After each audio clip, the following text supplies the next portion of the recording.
the richest 1% in Kenya, in the world, they have something in common. And I'm about to toboa.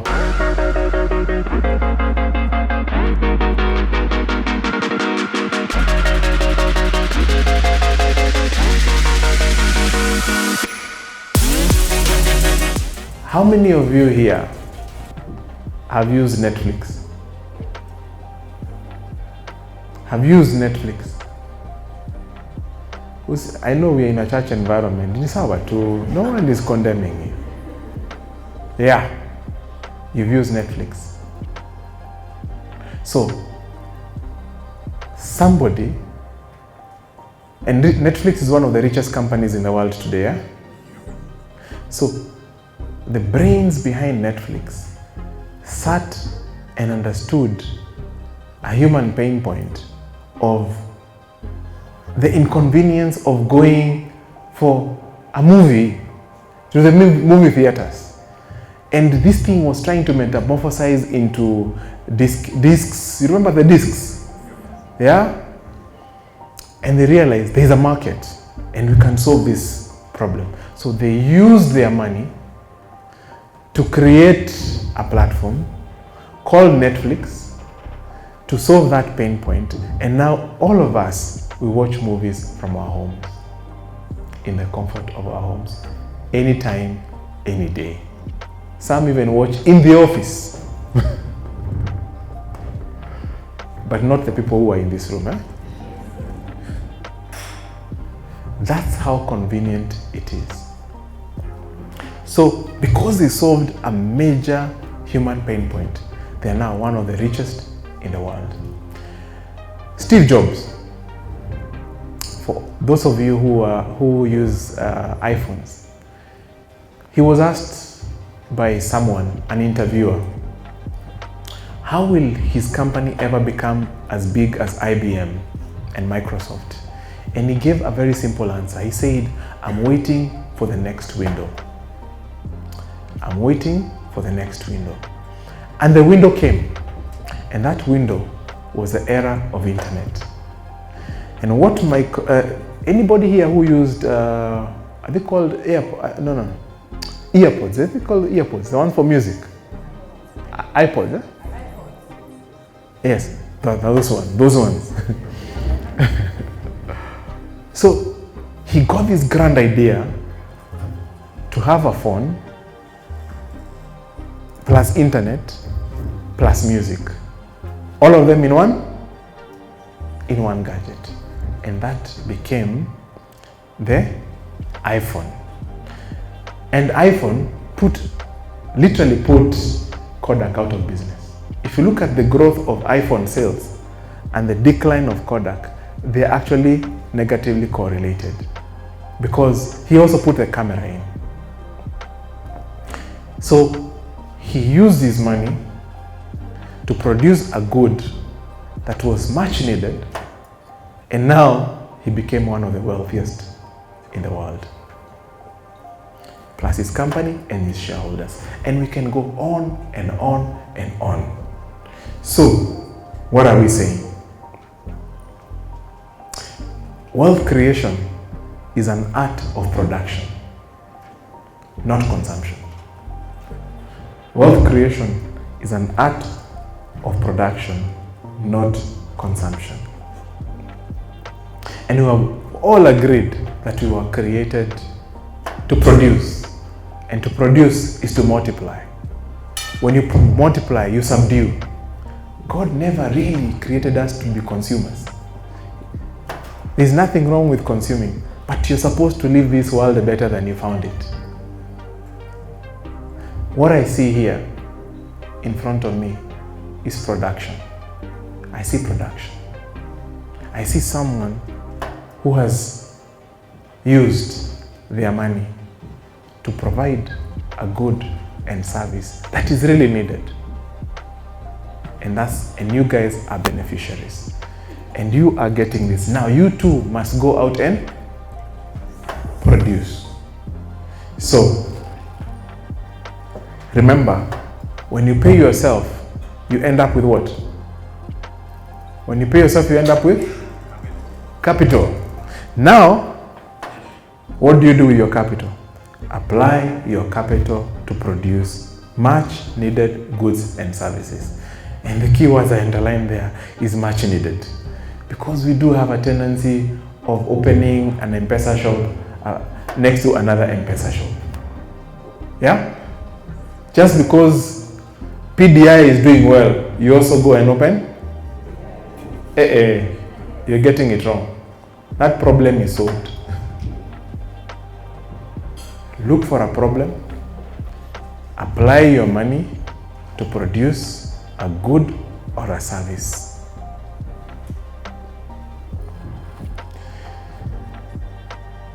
When you do that,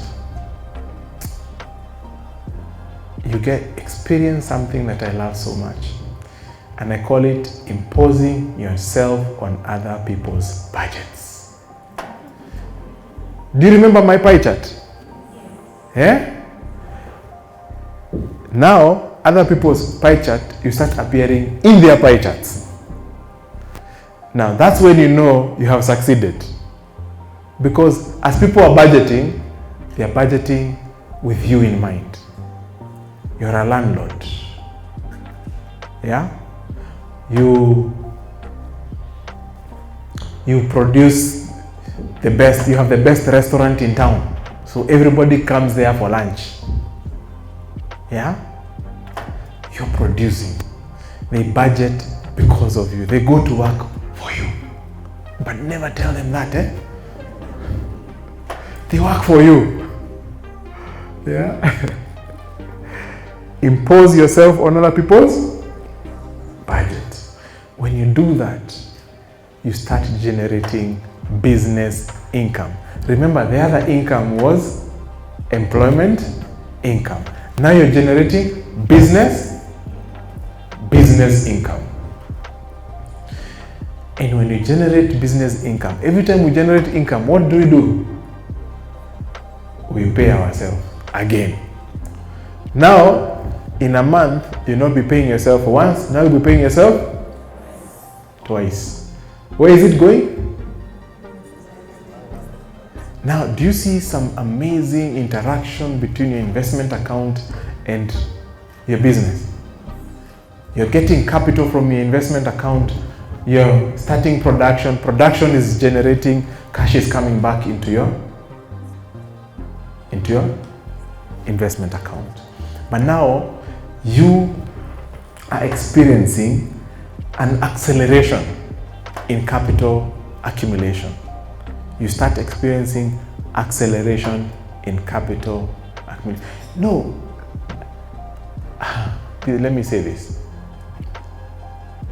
How many, let me not ask it that way. Let me just say it as a statement.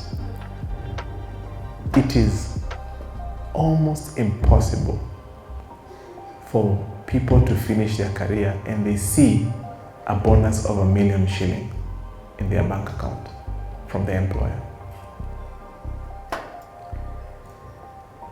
If you work for an employer, there are very, very few businesses that will pay you a bonus of 1 million shillings.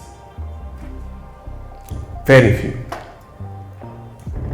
And if you're in one, you're very privileged. You are in 0.001% of those kind of employers in the country. So most people, they really get to touch 1 million shillings when they borrow.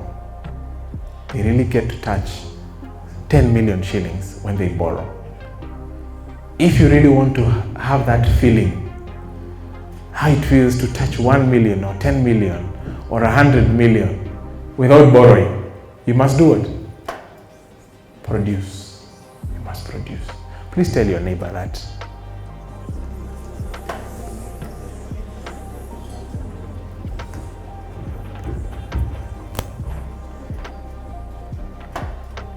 And by the way, let me just mention this. I know all Kenyans, when it comes to side hustles, you think of Saturday in the morning, all the cars are headed to, they're on Thika Road, they're headed to a farm somewhere, you know. It's not the only way you can produce, eh? There are many other ways you can produce, especially now with technology. Yeah? Farming is a big opportunity, but I have not met many people who are skilled for it. It's become one of the biggest liabilities to families, where money is leaving but never comes back. Yeah? Who connects with me?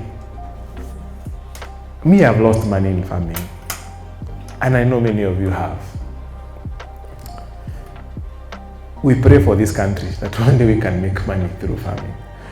But whatever you do with your money, make sure it comes back. Okay? So let me close this.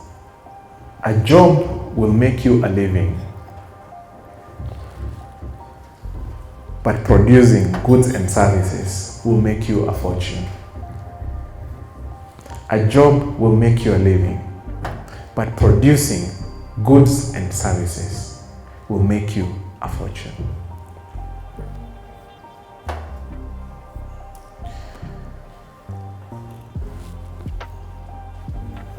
And now we go to the fourth P. Tuendelee ama tusiendelee? The fourth P is portfolio. Build yourself a portfolio.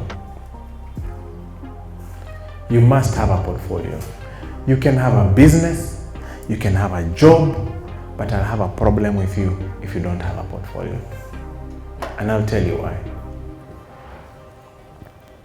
Your job or your business is the workplace where you work for others to generate money. Your job or your business is your workplace where you work for others. You don't work for yourself. You work for others to make money.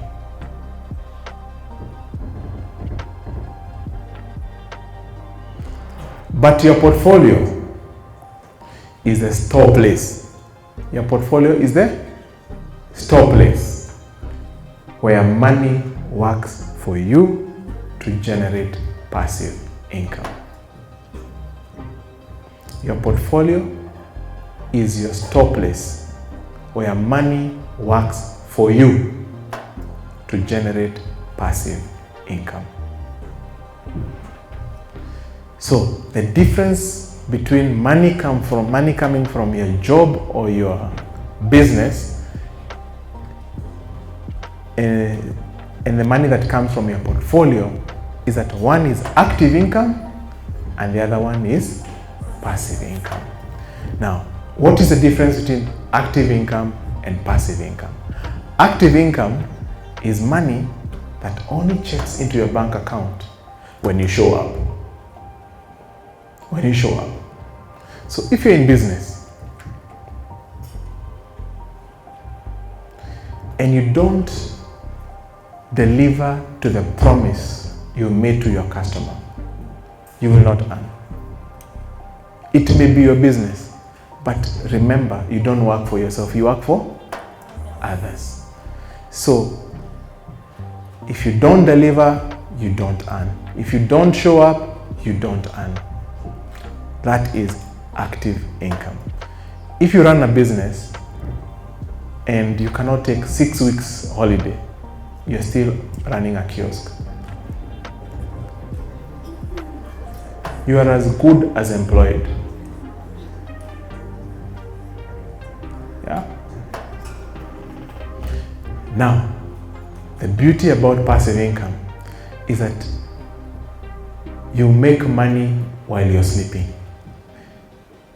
Passive income is the money that goes into your bank account even while you're sleeping. It accrues to you by virtue of time. Just because someone has rented from you, it doesn't matter whether they don't sleep in that house for a whole month. At the end of the month, that money is yours and they must pay you. And you can take them to court. Passive income. in our at the beginning of our marriage, my wife and I consulted a financial consultant. As much as I'm a finance guy, investment guy, even me, I need advice sometimes. And we went through a process that led us to asking ourselves this very important question, which I will also challenge you to ask yourself. What is the biggest risk in our family? We pondered over that question, my wife and I, and we came to the conclusion that the biggest risk in our family is that we both depended on salary. She was salaried, I was salaried. So if something terrible happened in the economy and we both got laid off, then the worst was possible. We could end up going back to our parents' homes if they have any room for us, or we could end up even on the streets. Anything is possible when you have no income. We looked at each other and we asked ourselves, what is the most important decision we can make for our family, given what we know? And we had a very, very radical solution. And the solution was that from that point onwards, we were going to live on one income and the smallest of the two. One income and the smallest of the two. That was tight because it meant we needed to significantly slow, the things you would want to do in life together. And so one salary became the thing that we live on, and the other one, when it comes, we sweep it to investment account. And to be honest, that was the beginning of our freedom. When she was 39 years carrying our third born, she called me and she told me, I think the greatest value I can add our family is to look after our children and to look after our family. And I was like, wow. It's also humbling for us men when your wife, who has a master's and she has processed this thing, and she says the biggest thing that she will do is really to take care of the family. And I said, you know what? If this is how you feel, let's do it. We have been preparing for this moment all along. So my wife literally retired at 39. And because we had been building up income, we said whatever she was earning from her job will now be paying her that money. So we replaced her income and never looked back after that. I think a year or two later, we bought a family business which she was running and was able to do anything that she wanted to do. In fact, my wife experienced working from home way before COVID. It is us who are joining. I used to tell her, you have the best job in the world. I'm the one who has to show up,